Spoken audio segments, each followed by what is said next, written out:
Okay, just make a start. So, good morning, everybody. Warm welcome to you all. I'm Nicky Cronin, a Senior Improvement Advisor for Digital at the Care Inspectorate. I'm also joined by my colleagues Candice Aiken from the Digital Social Care team and Lynn White, who's providing technical support in the background. So I'd like to start by thanking you all for coming along. We really appreciate people's diaries are very busy and it's not always easy to carve out time for these sessions. So we're very grateful and encouraged that so many of you could make it today. We're always excited to host these webinars, but it's a real aspiration of ours to have one around AI. It's one of those subjects that appears to prompt lots of discussion, both inside and outside of work. The potential benefits can bring real excitement, but also fear about the risks of the unknown. So today we hope to delve a bit deeper. What is AI? How do you use AI? Is it safe, ethical to use? Is it regulated? Can it do my job for me when I go on holiday? And so on. There's huge potential, but we need to know what we're doing with AI, understand the risks, and make informed decisions.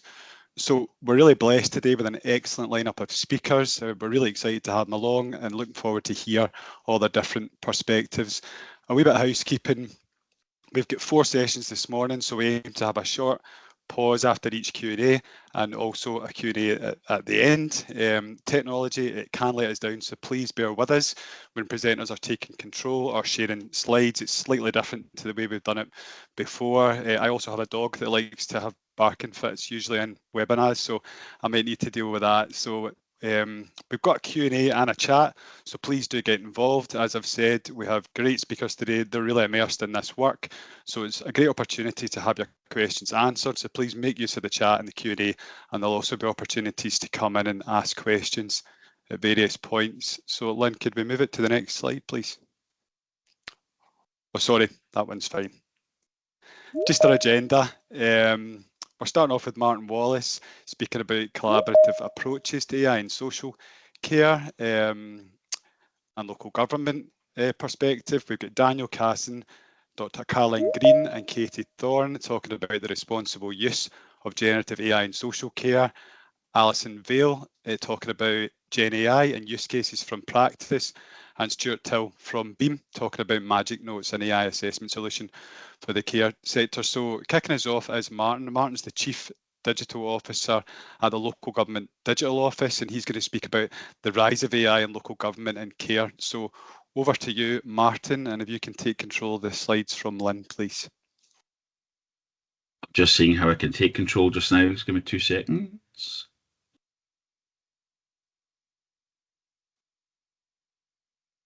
Okay, so take control is actually disabled by yourselves, your IT policies. So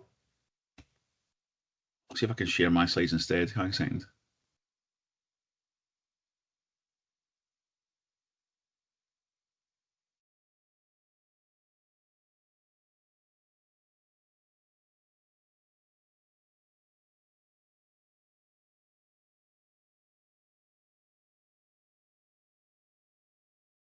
So hopefully you can see my slides now. And I've got control perfect. Cool. So listen, thanks very much for the opportunity to come and present to you this morning. As kind of mentioned, I'm the Chief Digital Officer for the Digital Officers for Scottish Local Government.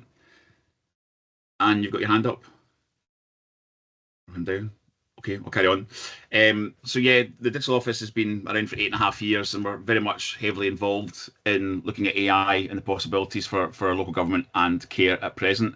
I do have 576 slides to go through in 15 minutes. So better strap yourselves in. I'm only kidding. I don't have 576 slides, don't worry. I'm only just trying to see if you're awake or not this morning so far.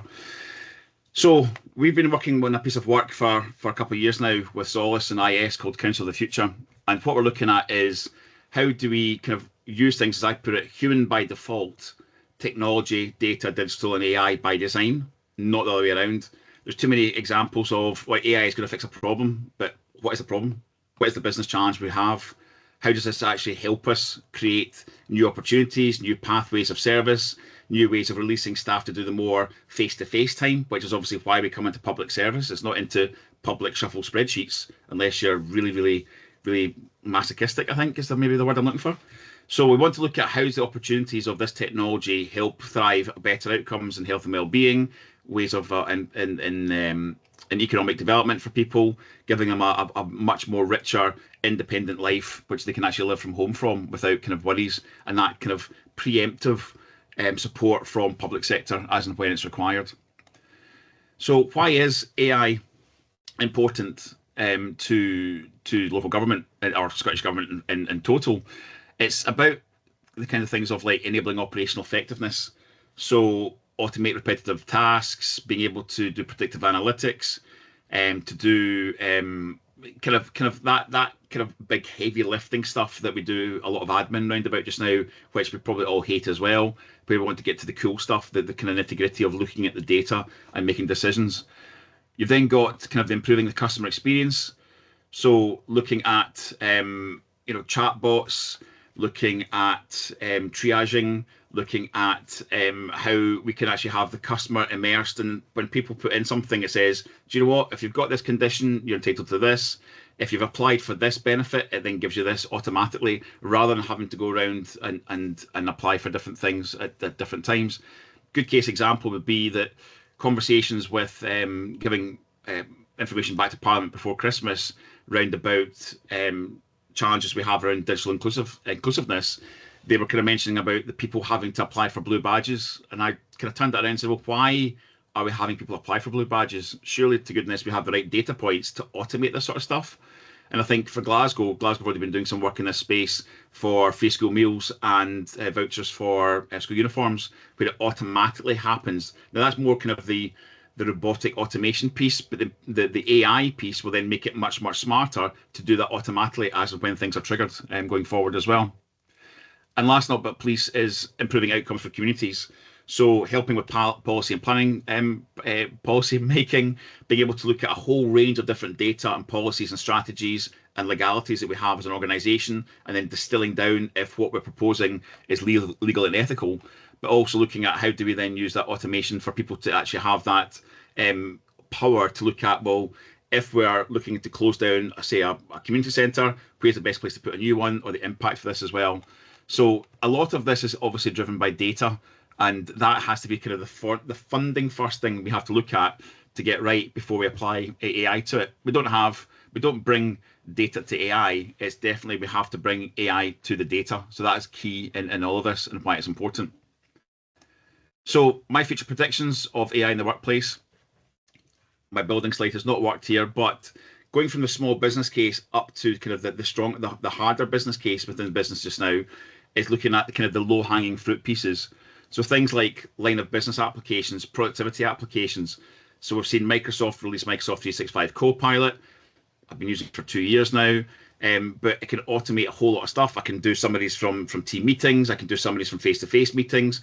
I can look for files I've not been able to look for. I'm able to build slides. I'm able to create slides. I'm able to change wording in emails. It's able to look at creating board papers for me. Kind of that productivity piece it's in my own data sphere, it's in my own environment because I'm using Microsoft 365, and it just works because it's linked, that language model is linked to what I do on a day-to-day basis. So that's quite an easy business case. It's quite easy on the cybersecurity, the ethics, the skills required. Because I use Microsoft Office already in my day-to-day, this just works out the box. The next piece is then kind of the line of business piece. So things like on your website, on your app, kind of more serious applications, things like verification, identifying the person, being able to change things, view things, proof things, apply for things, cancel things. And that kind of maybe where the AI piece will come with Digital Front Door when it's ready, and that develops on towards the end of this year, and beyond. So looking at the different AI pieces to say, I've got all this information from different sources, and Martin Wallace is who he says he is. And I can then say, right, do you know what? I want to change my GP appointment. I want to apply for support from an occupational therapist. I want to, update my prescription. That's all automated behind the scenes because it knows one single piece is me and one single record is me as well. So that's kind of the next prediction. Slightly more harder business case, slightly more challenging kind of getting that data sets to link together, slightly challenging wonder about the ethics, about what do we hold on personal data of the person using the service, but that's kind of that middle piece. And then last but not least is the challenge around about building your own AI. Now that's very, very costly as well, because we need to recruit in data scientists, we need to data scientists, enterprise architects, solutions architects, a whole technical array. And I don't think in this day and age any public sector organisation should be creating their own digital business to do this. It's basically working with partners to make that a reality. And there's too many conversations happening. Is we need AI to do what? To do stuff. We need to build our own AI. We don't. We can actually use products off the shelf to actually get the stuff we want to do. But we have to do this in a collegiate, we have to do it in a collaborative, we have to do it in a safe and proposed manner to make sure we're sweating the assets of money we're already invested, rather than just picking stuff out the air to apply to different scenarios, which costs public sector, local government, social care a lot more money in the long run, and a lot more challenges around about data governance and cybersecurity as well. So practical examples. So how can AI help with operational effectiveness? So things like administrative meeting notes. We're on here just now, it's being recorded, there'll be a transcription. I can apply Copilot to that transcription later on, get the summaries, find out who talked the most if I wanted to, look at helping support being a better speaker at 10 a.m. on a Thursday morning. But we can have that piece there already from Microsoft Copilot. You've then got case management, so creating accurate case notes. So capturing social care notes in AI. Bradford Council have been using AI to subscribe and summarise conversations. Welsh Government have deployed Microsoft Copilot across the whole of social care to do the same thing. And obviously we've got Beam Magic Notes up later on, who I think have been working with Bradford and others for their product and service as well. We've then got compliance. So Scottish Government actually use an AI tool for this on the AI tool register list. So 2 years ago, the CABSEC said that he wanted a list of all AI usage across public sector.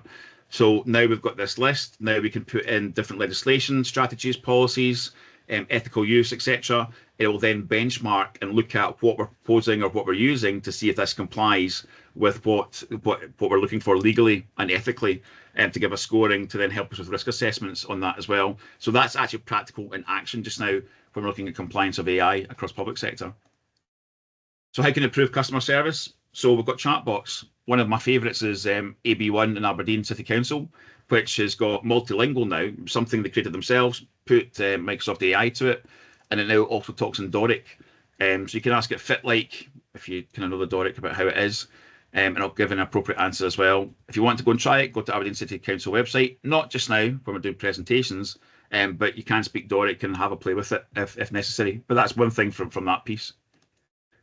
You've then got automatic entitlement. I kind of mentioned the blue badge piece. We've got the talk about stuff we're doing in schools just now, but people shouldn't really have to start to apply for different benefits. It should be automatic in my view. My own parents, my mum passed away towards Christmas last year with different conditions, including multiple sclerosis, epilepsy. She was in a wheelchair for many years. She had diabetes. Having to apply for different things and support was quite crazy. And the actual care file, as you'll probably know, in the house was that thick. Then my dad's paper care file was that thick as well because of his ailments. They did actually drop them and they got confused, and my dad became my mum and my mum became my dad. I don't know how that happened, but having that AI stuff behind the scenes, the data behind the scenes, means that they could have actually had even more support and more automation of things that they're entitled to get the help they need to live independently. Then you've got application validation. Now I've got in here a case reference in terms of councils using AI for planning permission. But again, application validation could be the same thing for people applying for support at home, applying for digital telecare, applying for different services that we do in the community, by able to use AI to use the data points and look at the references and the policies and strategies to make sure that person's entitled and able to get the services they require as well.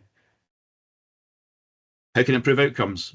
So in Glasgow, there's been some work been going on for quite a while, a couple of years now, with the alcohol and drugs team and Greater Glasgow and Clyde NHS, which is looking at interactions early to support better living and better outcomes in the long term. So it's reducing harm from drug and alcohol addiction, but more importantly, actually reducing deaths in Glasgow City Council area because of the work we've got with AI and the data sets, and that's in conjunction with Amazon. We've got property management from social housing. We've got a plethora of different council areas like Renfrewshire, Edinburgh and others deploying devices inside the home, which can then do predictive analysis for maintenance. I worked on something similar about 15 years ago in a previous life in Cheshire, where we actually deployed noise devices in the home, because some people that were looked after were hard of hearing, and one of the biggest challenges or the issues they had was noise abatement. So being able to look at the noise level going off, looking at motion within the home, we're able to either determine whether we have to send something urgently round to the home, or whether we could actually switch off the device or switch off the noisy television remotely, and being able to get that person to wake up and get to bed as well. So different ways of doing things with property maintenance in a kind of a wider context. Then we've got social care, telecare. I'm the senior responsible officer for the analog to digital telecare switchover. We've done a big program of work for the last 5 years. We've gone with a national shared alarm receiving centre that 15 service providers have access to. But digital telecare gives us far more options to be able to live remotely, independently, also go out in the community with wearable devices. So AI can help with that preventative care, where we use stuff that's been done with DHI, where they looked at frailty and fallovers. They had a system which used Wi-Fi scales, water bottle was connected into how much hydration you had, plus your movement, to determine with an 84% accuracy whether you're going to have a fall or not. So again, preventative care for falls, which costs a lot more money and a lot more challenging for the individual long term, with support and rehabilitation too. So again, how can we improve outcomes? Going back to the citywide thing, Glasgow have been doing pieces on impact on capital investment. So using devices, Internet of Things devices, CCTV, to look at crowd movement. Now it blanks at your face, you're not being tracked around the city, but it can look at where things are busier, where they can actually put better advertising, where there's more support needed for street furniture or for repairs. I'm saying no more than that about repairs and roads in Glasgow. I'm not going to be called out for that. I know this has been recorded. But also looking at where they could actually cite new stores or new facilities or new services using that data set of people moving around the city at once. Then we've got open. There's a platform which name has just escaped me, that I'll have Console. So on the slide. So Console have been doing some stuff around about AI, and Moray Council were actually awarded some money to actually develop AI for community empowerment, using the Console platform for community feedback. So that work is underway just now to look at the views expressed by people, to look at how we change services, but it helps with that open democracy piece as well.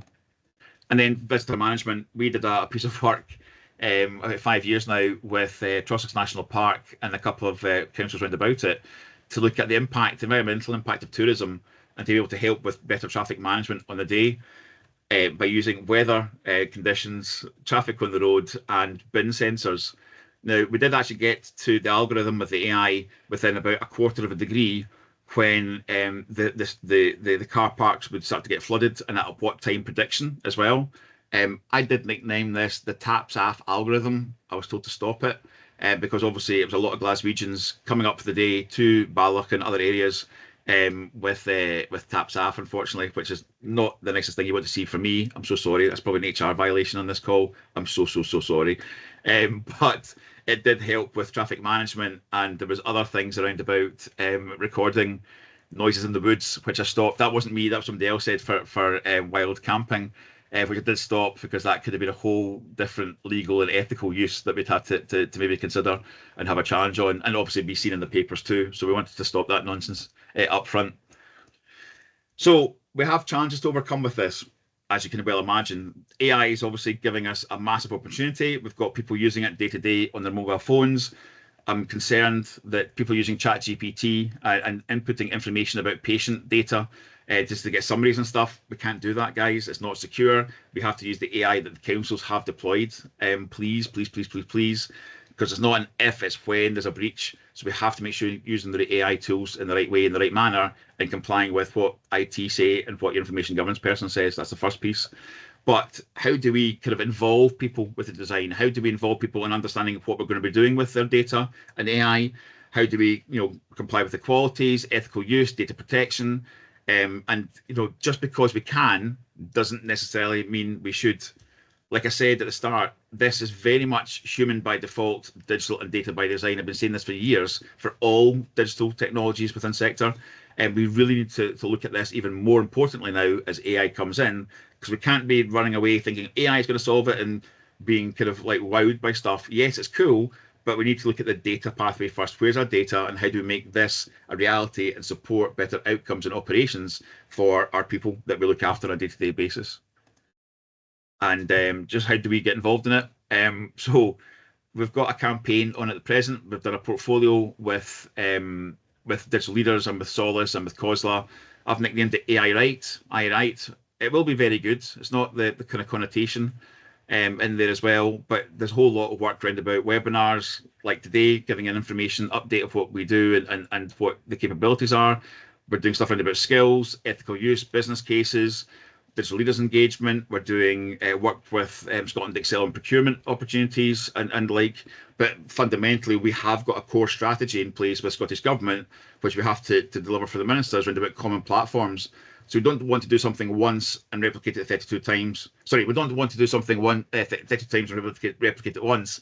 We want to do it once and replicate it 32 times because it creates better value, better opportunities, and it means the skills are spread right across the whole of the councils rather than having individuals pick up, which is costly and timely.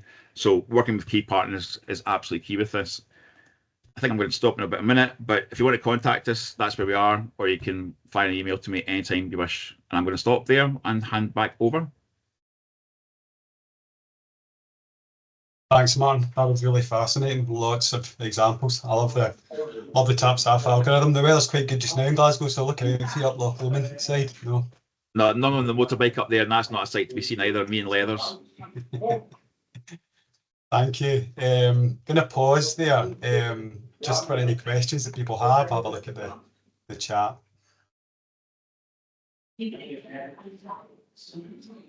Just make sure our mics are not on, just in case I can hear something coming through. Thank you.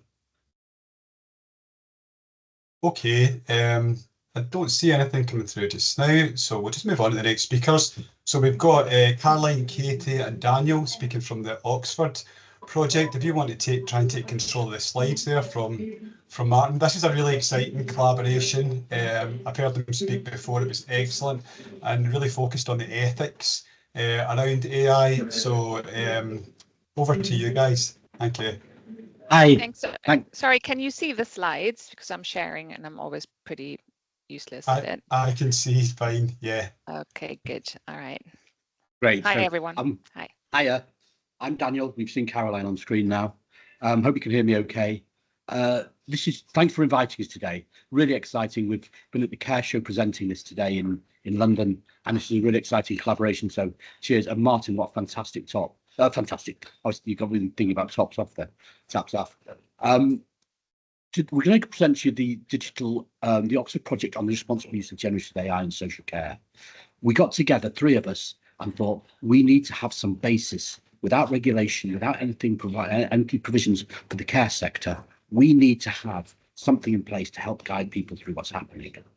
And so we formed the Oxford project on the responsible use of generative AI in care, and I'll go through who the partners in that project are. Caroline, next slide, please.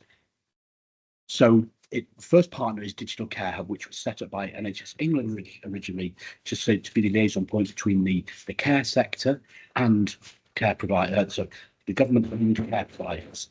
And then the second partner in the project is, next slide please, Caroline, the Institute for Ethics in AI, based in Oxford, where Caroline is an academic there and brings a real rigour to what we're doing and how we're using AI in social care. And thirdly, next slide, myself and Casson Consulting, I work with various partners bringing together government, local authorities and providers to get the best in social care. Next slide, please. So I'm going to whiz through these slides because I want to get to where we are. So we thought in the development of AI, there's various partners involved. We have the care providers themselves who are starting to use AI. Very important people are the workers, the care workers who are using it in care. And most importantly, I think the people with lived and living experience and tech suppliers, people who are creating creative juices to provide lots of new technology, lots of new solutions in care. And we thought they all need to have a say. And we brought them all together under an ethical band. Now, the ethics part of this project was brought together by Donald McCaskill of Scottish Care, who oversaw an ethics basis, because we've seen a lot of work going in local authorities, in care providers, in government on the responsible use of AI and on impact assessments, but we didn't think there was enough actually on the ethical basis of this. And this is where Caroline led us to actually for setting up an ethical framework for what we're doing. Next slide, please. So we came together and we talked about real co-production here. This is the only way forward. We've learned from the past 10 years of technological innovation in the care sector that there's been no real co-production with the people who are affected most by this. And we wanted from the beginning, when we set up this project about a year ago, to do something about that. So we brought all these people together, the care providers, the care workers, the people who lived in the experience, the tech providers, and also talking, and this did start in England, so we're talking to the CQC, to the Department of Health and Social Care, and to the local government associations. And we now have a framework which we want to actually bring more before. I'm going to put in the chat the link to the project so you can see what we're talking about. It's just in the chat now. So we had to bring all these facts together. So for me, for example, getting care workers, care providers, tech providers, and speaking to people with lived experience has caused some real friction, but it's been a really worthwhile process. Can you go to the next slide, please, Carol? So these are the ethical principles that we brought into the frame, and reviewing a lot of the local authority stuff out there, it's really interesting that we think we can add a framework to this, which actually gives people a basis on which to base decisions on how they're using AI. And Martin, your call for people to be so wary of how they're using it and where the data is going is really a key part of the project. Next slide, please, Caroline. You'll get these slides afterwards, so you'll be able to see fully. So we actually looked at how one of the major things that we've done is we've produced a call to action. And this is asking people to, all these providers you can see on the screen there, people drawing council, people who work in social care, providers of care, and technology providers, saying and this is based on something done by an organisation called TLAP, Think Local, Act Personal, the I and we statements, which actually really focus people on what needs to be done. For example, the providers of care, we plan to use technologies with the well-being of people who draw on care and support as our priority. And the tech providers, for example, we ensure we develop technologies with a focus on the well-being of our end users. But there's also a focus here. What I love about this project is tech suppliers are on board because actually to progress this, they need to have sustainable business model. Next slide, please, Carol.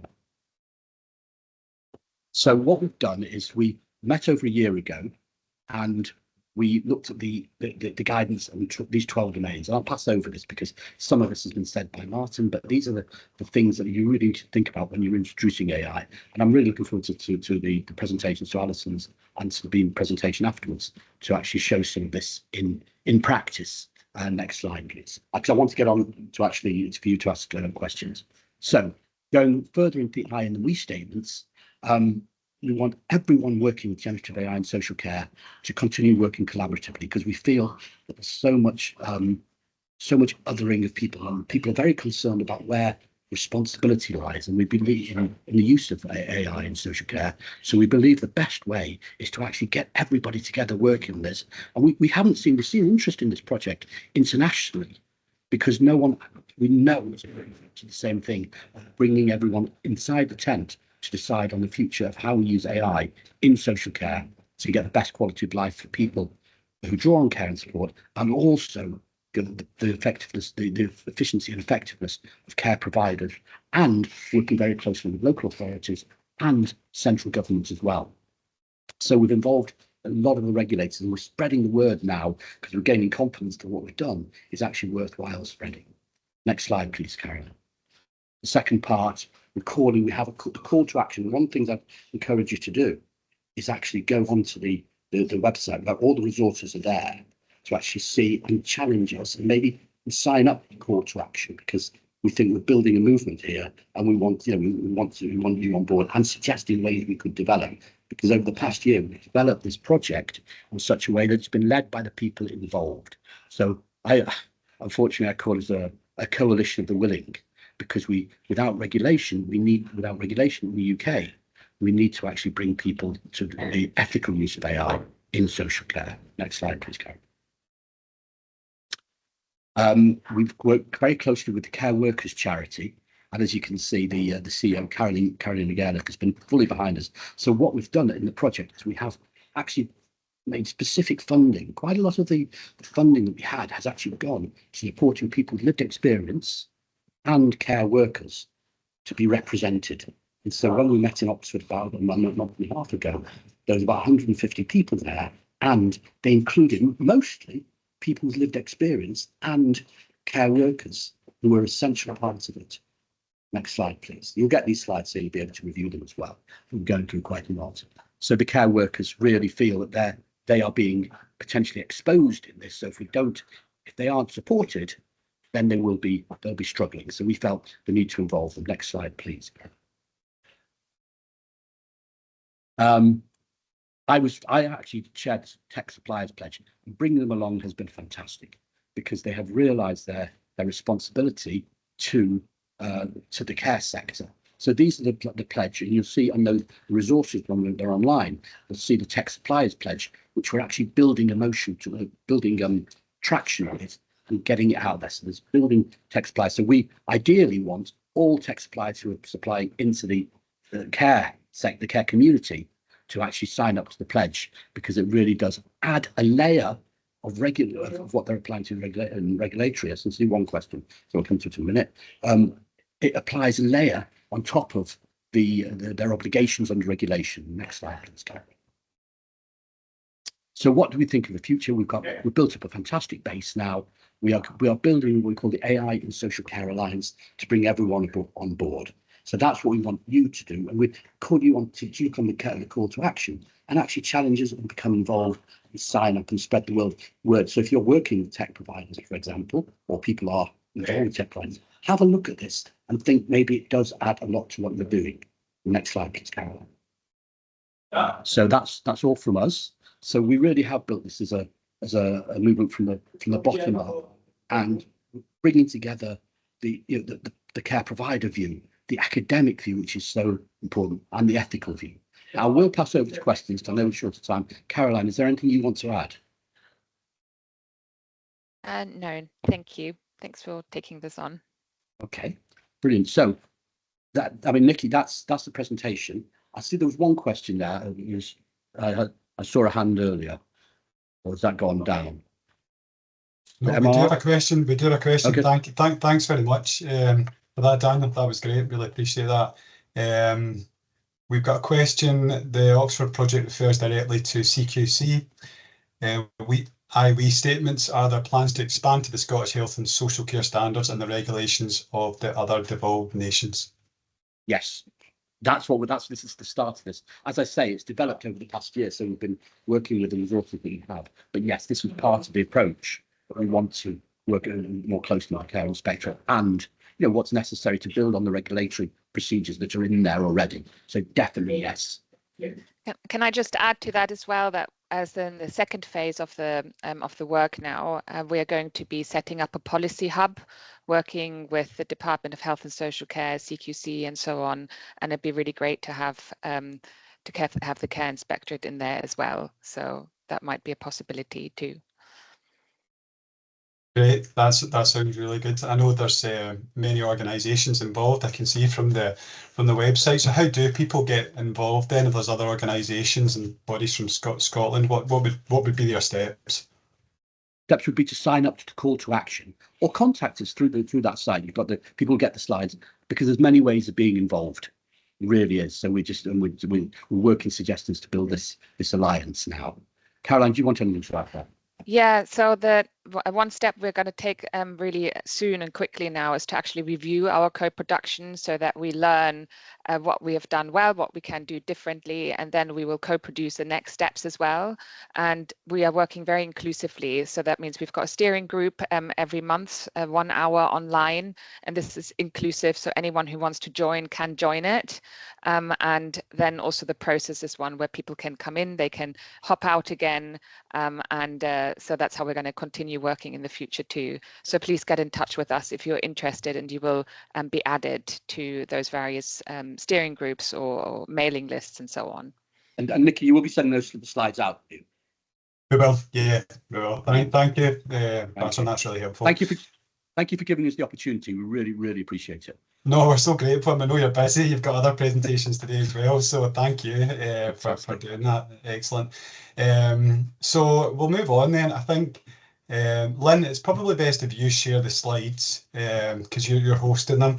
And then Alison, take control. Is that the best option? So it might take us a wee second just to work. There we go. You're on the ball. Thanks, Alison. So really excited to have you along, Alison.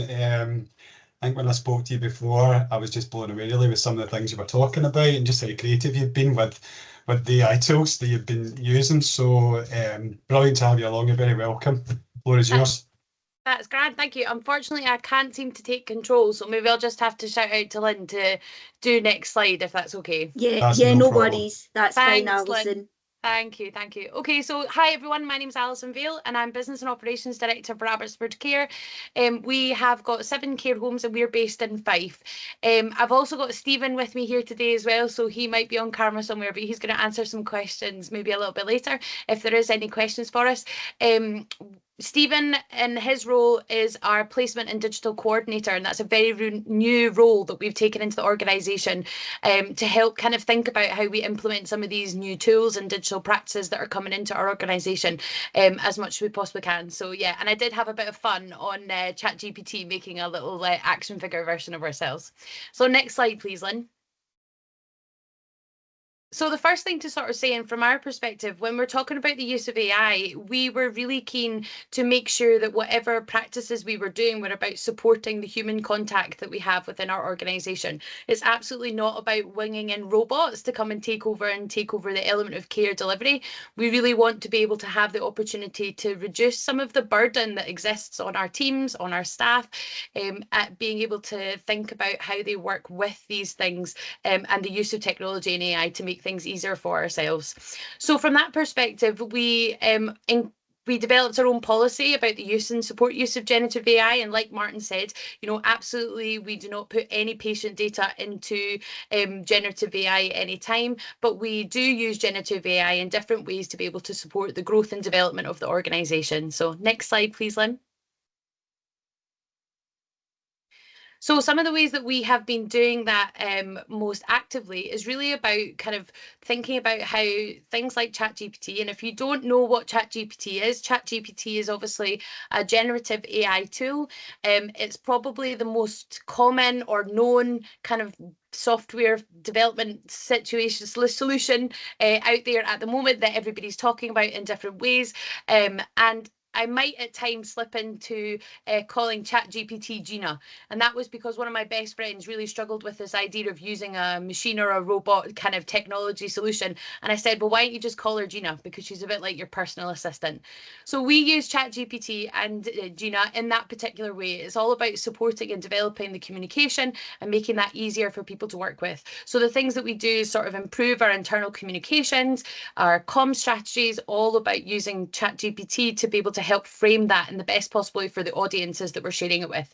So for example, we do newsletter updates, we look at how we can plan workshops better using different kind of exercises or different ideas, all pulled together from searching the internet that ChatGPT does to bring us the best and most engaging ideas. And obviously as well, doing things like those marketing pieces when you're doing stuff on Facebook. Not everybody who is in the workforce has the skills to sell or to share the use of English language at a level that is presentable necessarily for things like Facebook. So it gives us the opportunity for people to be able to tell their stories, but to tell their stories to the audience that they're looking to share it with. So next slide, please. So as I said already, how we use it, I'm just going to kind of go into a few examples of how we've used it in the past. And in particular, we recently engaged in a week-long challenge kind of across our care homes based around Nutrition and Hydration Week. it was really about sort of, oh, Hydration and Nutrition Week is coming up, and what we're going to do about it, how are we going to engage our staff and our residents. And one of the first things I did was I went on ChatGPT and I was like, give me a list of challenges that we could do every day to encourage people to think about hydration and nutrition.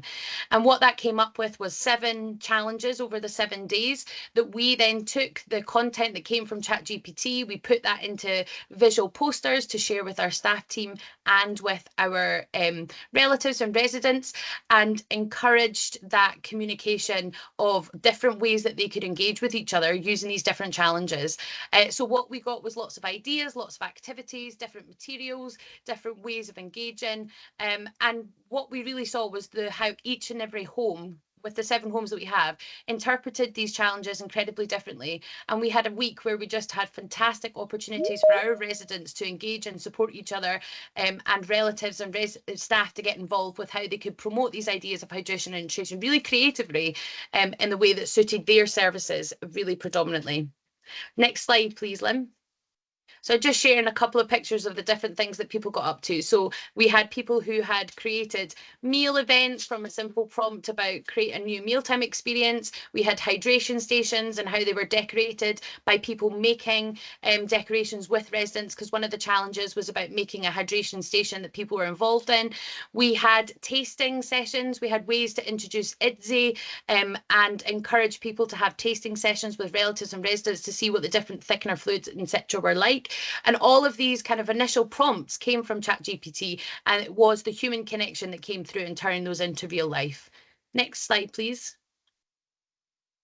So really, when people talk about using ChatGPT, it really is how we talk to it. How do we prompt and how do we talk to AI? If you haven't come across this already, prompting is the way of asking it to do something. And I think that's the biggest thing, that we have the potential to use ChatGPT in particular as a real creative improvement strategy within care home services, by asking it to give us ideas and creative ways of doing things and helping shape that communication with whoever the audience may be. So we've talked about the idea of asking questions, looking for different possibilities, and really thinking about how we can use it to not replace people, but communicate better with the right audiences. So next slide, please. I wanted to give you a little example. If you click on the video for me, sorry, Lynn.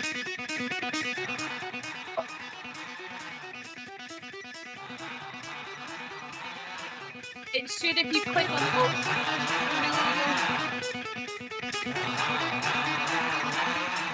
yeah, there's a wee button down the bottom there.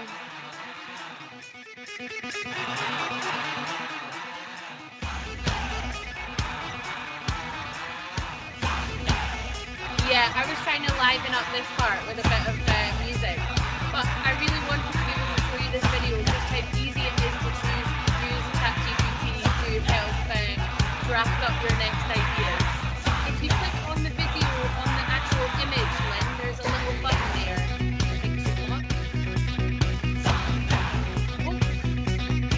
I'm back again. I know, right? Everyone should be dancing whilst we get through this tech difficulty. In the middle of the right.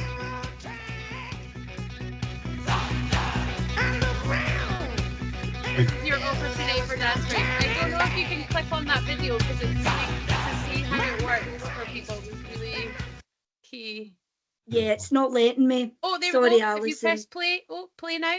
Oh, it was just, you had it there. Oh, you had it just there. Oh, okay. It's maybe not working. So, okay, apologies about that. I just wanted to be able to show people how easy it was to be able to progress with something like ChatGPT to help you with that audience building piece. So this short kind of demo showed that all you have to do is type in the prompt and the question, and the question is simply the question I think I had asked was, how do I engage with more meaningful activities within my care homes to ensure residents are engaged in meaningful moments? Can you review all the new care inspector guidance guidance and tell me what I should be doing. And obviously it generates then in the space of seconds all that information about you know, what the care inspectorate suggests in relation to this practice, etc., from the information that's available online. And then what I asked it to do was, could you put that into a poster that I could share with my staff as guidance? So again, these are the ways of taking all that information. One of the things during COVID is like skills making, sharing guidance used to be a big part of how we engaged our teams. And it would take me days and weeks to like read all the documentation, figure out. But now what I do is obviously I'm aware of the documentation. I read the bits that are relevant, but I take those aspects from ChatGPT that has summarized some of those things for me to be able to get the right message across. Next slide, please, Ellen. And I hope everyone had a good dance. Woo! Oh, it should go off now. Oh, you might need to mute, sorry. I'm really sorry about that. So this was just some information about prompting, and obviously these slides will be shared afterwards just so you can have a go on this. But in particular, the things to think about are being specific, giving the context of what it is you're trying to do, starting simple and thinking about how you can incorporate the things that your important values for your organisation and how it can really then reflect the voice of your organisation as actively as you want it to. What I will say with a total transparency is that this is obviously an AI generated list of prompting tips. So again, these are different ways that you can use ChatGPT and AI itself to be able to support you. Next slide, please. So really, when we were talking about how do we use ChatGPT and how do we support our organisation, it is about supporting our growth. It speeds up that brainstorming, those ideas generation, the comm strategy, project implementation, all of those things. And my big piece is that you become a curator rather than an administrator. You're able to take your ideas and turn them into something and make something different happen. And apologies, because my dog is now going crazy in the background. But these things happen when you're working from home. So next slide, please. This is to tell you a little about another AI process that we're currently working with. This is a company called Lily, and Team Lily is helping us through our recruitment processes with a AI chatbot that calls people and asks them questions and then rates through the semantic nature of their responses and creates a profile of how that person has answered questions and given a feedback on how they've performed. This is something that's very, very new. We're doing it as a test pilot. We're doing it where people who didn't turn up for interview, they have the opportunity, they're sent a link, they book a call. What we found was we were trying to phone people who didn't turn up and find out why they didn't come, but they never answered our calls. There was no engagement. Whereas in this situation, somebody is putting out a link saying, book a call and tell us, you know, what you want to do. So people are then getting the choice to then have those times when they want it to be. So Lily is a great opportunity to be able to get some of that kind of new project ideas off the ground, and as one we're testing and piloting at the moment. Next slide, please. So as I said, we've been working exploring the Progresso and Team Lily recruitment piece, but we also looked with Progresso at the idea of WhatsApp AI coaches. So it was about supporting our staff team with a kind of AI coach in their pocket that would help promote reflection prompts, reflective practice ideas, also encouraging them to almost view it like a journaling exercise. And when we shared this with our staff at our staff forum, they were really positive about the potential ideas of how this could be really helpful. And what they do within this particular product is that they host all of your policies, your procedures, your handbooks and all those sort of things. And then staff can contact that with any questions and ask any questions of their coach. And say, for example, like, oh, I feel ill today, what should I do? It would draw from the policies and procedures of your organisation and be able to generate the actions that need to be taken. So it's all about just, I suppose, really seeing it as an equalizer, putting the information that's required in people's hands and supporting people moving forward. Another thing that we're just moving forward with and exploring is through Spark and Silver Shield for regards to falls management.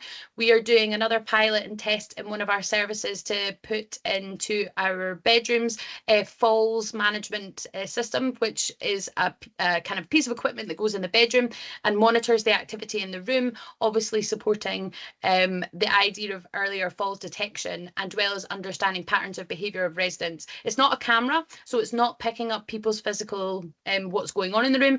It just goes by the movement, similar to what Martin was sharing around the CCTV. They're not blurred out or anything, not cameras. They're just sort of plotted movements in the room that it picks up from the radar sensor that's in there. Next slide, please. I'm really sorry, that seemed like such a good idea when I put that on that slide, so I really do apologise. So basically, we would be really happy to welcome any questions that people might have, and please do continue to follow our story. We've migrated onto LinkedIn, so we do a lot of sharing about our journey and where we are and what we're doing via LinkedIn, so please do feel free to connect with us and progress from there. But we have also been very fortunate to be supported by the Impact, and we're part of the Impact Network, focusing on the use of AI in social care. So if you are interested, please do get in touch, and maybe you can come along and be part of our network and talk more about how AI can be utilised within care services. So thank you very much, and I hope everyone had a little bit of a dance at least to some of that music. Excellent, thank you so much, Alison. Yeah, never apologise for the AC/DC in the background there. I think that really worked well. I'm going to maybe try that. So very creative, really creative use of technology as well. I think there's some great examples there. I don't know, we've got some questions coming in. Probably, how did you put AC/DC in the back of your presentation? Let me see. We do have one. How does Lily perform with the users whose English may not be their first language? So Lily is really, really new. There are some test cases of it being used down in England, but the developer who we are working with from Team Lily, that's all the things that they want to begin to incorporate. I don't believe it does it yet, but I might be wrong. Obviously, they might be able to talk about their product more specifically, but we're using it just in English for the time being, because obviously it's about assessing whether or not that person is suitable for a role here with us in our organisation. And therefore, what we are doing when the questions we're asking, for example, there's only 5 questions that the AI robot kind of asks over the phone, which is, why didn't you turn up to the interview? Are you still interested in working for us? Is there anything we could have done to be able to get you to interview? And finally, what is your experience and why do you want to work for Abbotsford? And all it captures is a really brief kind of response to these questions, and then we go back, look and review, we can listen to the transcript of the call, and we can decide from there whether or not we want to progress with the person in the position. But it's been really insightful as to why people weren't turning up to interview. I think we had a lot of assumptions as to why that wasn't happening, but what we found out is there's a lot of reasons, very human reasons, why people just aren't able to make it on that day, and we want to be able to give the right people the right chances to be able to come back and work for us. So we then obviously go ahead and organise a more full in-person interview moving forward. Thanks, Alison. Just check the Q&A. Okay. Right, thank you, thanks again. So finally today from our speakers, we have Stuart Till from Beam talking about Magic Notes, described as an AI solution for formulated structured assessment. So this is an exciting type of AI technology, lots of potential and interest in social care and social work, both north and south of the border. So I think it's important for the Care Inspectorate to point out we do not endorse any use of any one digital solution. So our interest is purely around the technology and the potential benefits it has for people. So you're very welcome. Stuart, it's over to you. Yeah, thank you so much, Nikki. I'm going to take control of the screen as well, just kind of use my own slides, because today we're going to do a live demo of the tool. I've got my colleague Rachel as well, who's our Chief Customer Officer, and I'm the Partnership Manager for Scotland. So I look after our relationships with the different local authorities and care providers up there. Right, so can everyone see my screen, hopefully? Yes, okay, fantastic. Yep. Fab. So just a little bit about us and who we are. So Beam is a social enterprise that has been working with services and with local councils for about 7 years. We have our own internal case working team of frontline workers, of which I used to be one of those. So my background is originally working with care leavers who are leaving and potentially had some issues with their housing and rough sleeping.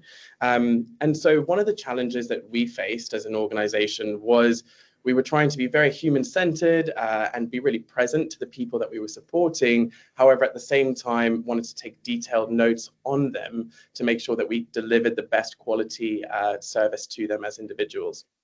And so out of that problem came Magic Notes. So we launched it with our own team and it went very, very well. One of our partners, Kingston Borough Council, caught wind of what we were up to and wanted to work with us to develop a tool that could be used in social care. So we ended up working with them and developing Magic Notes for social care. And the results were really, really exciting. It ended up spreading throughout London, up through the country, and now we work with over 100 local authorities and many other partners across different areas of care, dom care, care homes, as well as bigger organisations like the NHS and the Ministry of Justice. And as you can see in Scotland, we've got a few logos on the screen here. We've got Dumfries and Galloway, Edinburgh, Fife, just to name a few of the councils that are already either piloting or using this tool for their own teams. So what exactly is Magic Notes? So Magic Notes is a tool that is designed to support with assessments, as Nikki already said. It records meetings, assessments, conversations between multiple people. It turns it into a transcript and a summary along with a list of speakers. And then it puts it in a customized output. And that's really where we're going to spend some time on today, because that customized output is what hopefully saves people a lot of time and allows them to have more meaningful human-centered conversations. So for this bit of demo today, I'm going to give you a bit of a brief run through of how the product works, and then my colleague and I, Rachel, are going to do a bit of a live demonstration where I'm going to be assessed for some care, and we'll see what Magic Notes comes up with. So I'm just going to share my screen on this page. So Magic Notes both works on a phone and a laptop. That's because it's a web-based application, which means you log in via the browser of your phone or your laptop or your iPad to access Magic Notes. I'm going to use the phone to show you how we would do a recording today, especially considering a lot of frontline workers are out and about, and a laptop sometimes feels like a bit of a barrier between the person that you're supporting and the support worker. So I'm going to log in to Magic Notes, and you should see a lovely big red record button at the bottom there. So I'll click that, and that will prompt me to kind of capture three things. So firstly, we want to make sure we capture consent around using the tool. It's really important people feel super safe and comfortable when using this. So you want to ask their permission. Second of all, we keep the device unlocked and the screen on. The software is clever enough to do that for you, but you just don't want to manually override. And then finally, we're going to do a round of introductions, just so Magic Notes knows who is who in the conversation. So I'll hit start recording, and you should see some little bars moving there. That's just saying, yep, the recording's in process. I can pause if I need to. And again, this kind of came out of some feedback, because sometimes people might need a break or might need a cup of coffee or something. And so having that pause button just allows you to, pause the conversation if need be, and then resume recording when you're done. Once I'm finished, I hit save. And this is where Magic Notes starts to really add a lot of value, is where we start thinking about the different template structures that you want to organize that conversation into. So some really cool examples we've already seen is like social workers using it for care assessments. We've got care homes using it for care plans. We've got different teams using it for their case notes or supervision. And we spend a lot of time with the organization making sure that we customize Magic Notes to them, because there might be two identical organizations doing care, but they might write things up in a completely different structure. And so we want to make sure that we position and help Magic Notes to do that. Right, so I will hit one of my templates, and that will then begin drafting Magic Notes.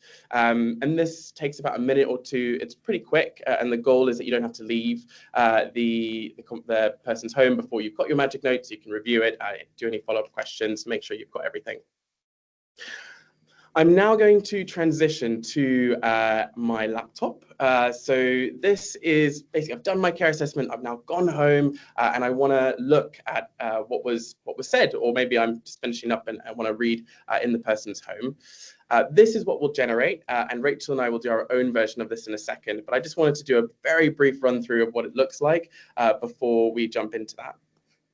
So you'll see there's a summary of the conversation, which you can click into. It's going to be timestamped, and then this produces a audio file that I can go back and listen to, and then a direct transcript as well. The transcript is as accurate as possible.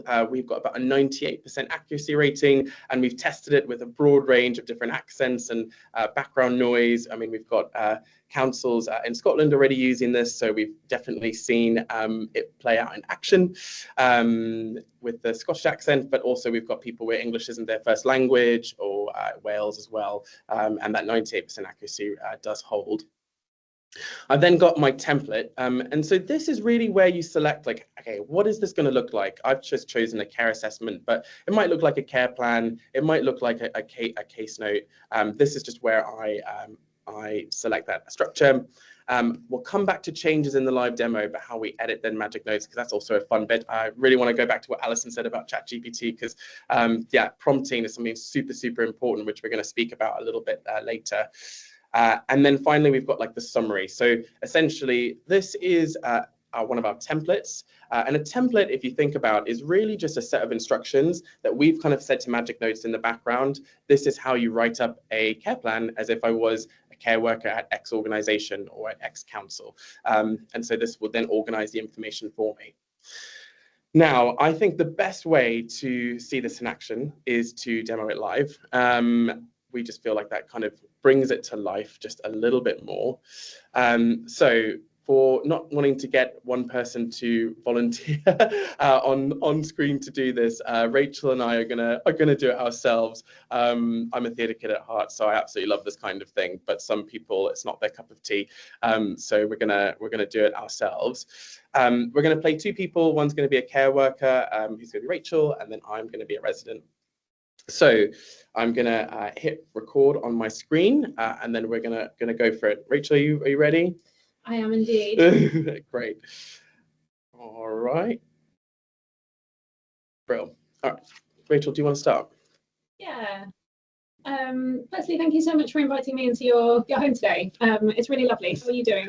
Yeah, I'm good. Yeah, I'm Stuart. Yeah, I've been living here in Edinburgh for the last couple of years. I'm okay. I think I spoke to my social worker and they said you were gonna stop by, Rachel.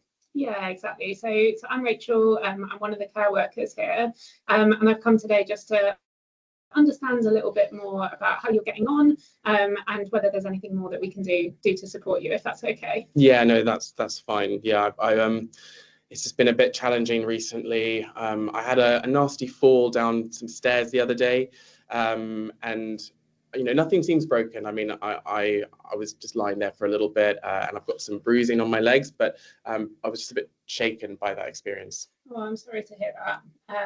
How did that happen? Yeah, so well, my bedroom's upstairs, and so I was coming down the stairs. You know, I had just recently had my 95th birthday, so you know, I'm still quite proud. Yeah, thank you. I'm a March baby, and I just started walking down the stairs, and they're basically quite steep, and I ended up tripping, falling over, and bruising. Yeah, it was just quite scary, really, if I'm completely honest. Yeah, I can imagine. Has anything like that ever happened to you before?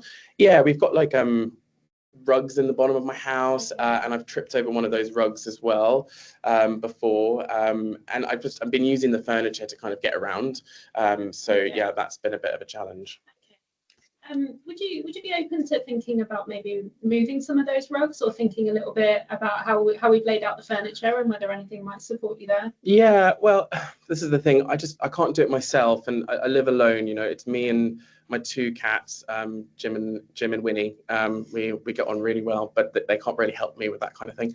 And you know, my son Jamie, I mean, he's so busy, and I just don't want to bother him. So I would love some help. I just can't do it myself. Yeah, of course. Well, we can definitely help with that. that. So let's take a look at the rugs, and we can look at the furniture downstairs, and then see if there's anything we can do to help you with moving up and down the stairs as well, so that you can get to bed more easily. Yeah, definitely. Could you also get somebody to help me with my food shopping? I can kind of make it down to the corner shop where the local Greggs is, which I can get a sausage roll at, which I absolutely love. But there's only like a corner shop there, and I'm really struggling with like proper food at the moment. So I don't know if that could be something that you could do as well. We can look at that. What's your favourite food? Oh, I love an Indian takeaway, but probably not most nutritious. I don't know, anything that's like, I like a bit of chicken, and I love a Sunday roast. That's definitely one of my favorites. Perfect. What's your favorite music? Oh, okay. I really love classical music and the opera. So my late partner and I used to go to the opera all the time. Oh, that's lovely. Yeah. When did they pass away? About 2 years ago. So that's where I've been living on my own. Well, I think we've got quite different music taste. I'm more into rock music. ACD is definitely my favourite. I think they're pretty good as well. Great. I'll call us there. Thank you for bearing with us, guys. Right, so I'm gonna put that into one of our templates, and that's going to take about a minute to load. The main thing I just kind of wanted to quickly go through is just some of the stuff that we've already started to see in the different councils and social work teams that are using Magic Notes. So basically the way we build this tool is to support with bespoke templates. We really needed it to work with different accents and translation. We've got teams all the way in London where, you know, English might not be their first language, and there's a huge international population. But we've also got, you know, teams in Scotland who have different regional accents. Well, we're talking to Shetland at the moment, and yeah, their accent's quite strong. So we really need to make sure that it works for a broad range of people. And then finally, it really needs to be simple and easy to use. The challenge that we've really seen a lot with technology is that it can be designed for you know, it can be incredible in its application. However, if people don't use Magic Notes or people don't use an AI tool, then you're losing value on that. And so we need it to be working for a broad array of different people. Other things are just quite practical. Like, for example, it needs to work online and offline. Like, you might be in big rural areas where there's not a lot of internet. You might need to be in a busy care home, or we've got like rough sleeping support teams that use Magic Notes, and that is going to be on the street. So that needs to be able to strip out background noise. And then, you know, we've got flexible working now, so it needs to work in person and over the phone as well. Finally, what we also like to mention is that it needs to be compatible for, you know, different types of people and different ways of working. So the way we customize Magic Notes, that you might already have like a case management system. I mean, in social care, there's like 3 major ones with councils. In care itself, you know, there's all sorts of different systems where you're logging that information. And so it needs to be compatible to those specific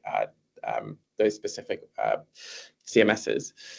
We've also got a big staff array of different people who've got different abilities. So, for example, we've got people who've been using Magic Notes who are blind or who are deaf. We've also got people with ADHD, OCD and dyslexia. I think one of the comments came up around dyslexia. I mean, that is another tool where, again, it really just helps equalize the playing field and improve quality across the board.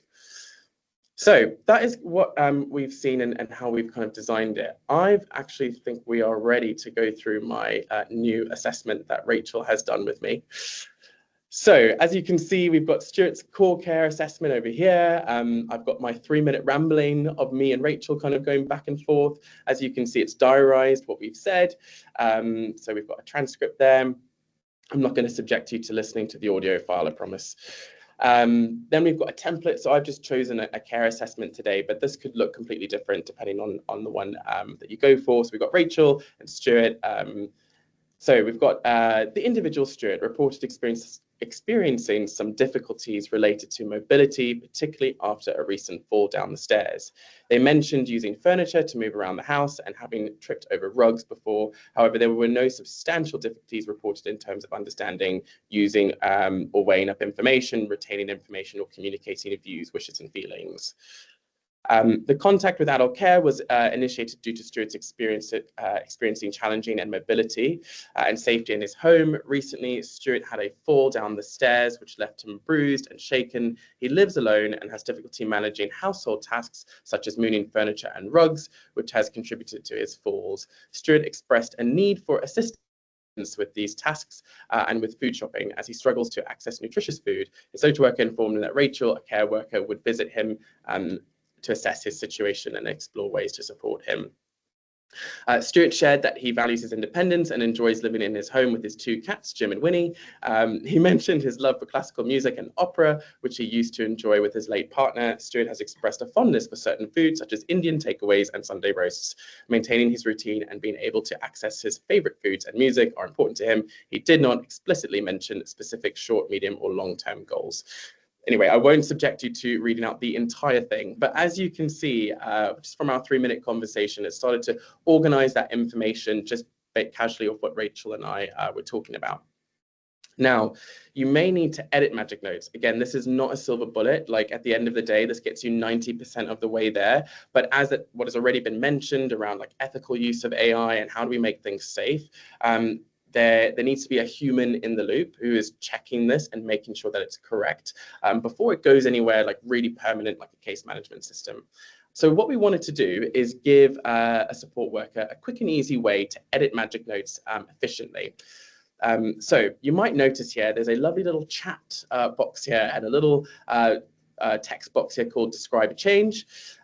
This is how you can interact with Magic Notes and use prompts. Again, what Alison already mentioned around prompting is really important because at the end of the day, the way that you prompt this is going to expand the way that you can get value out of it. And the more prompts you use, the more cool it kind of gets.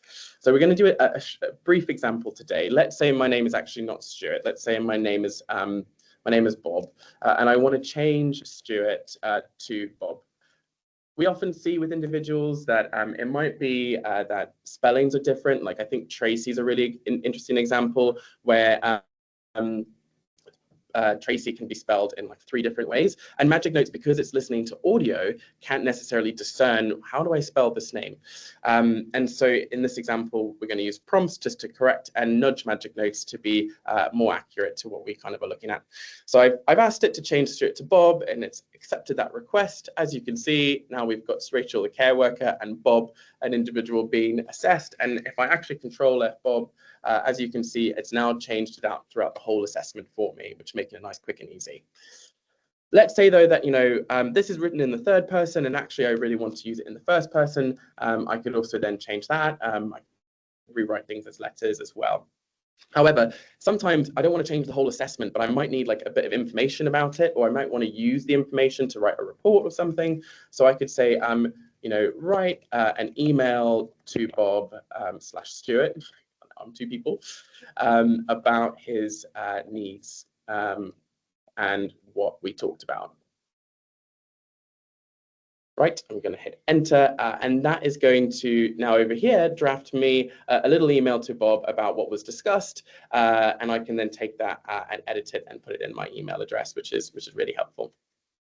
And that way you've still got the summary that you can refer back to, and then you can look at the email and you can then prompt it as well.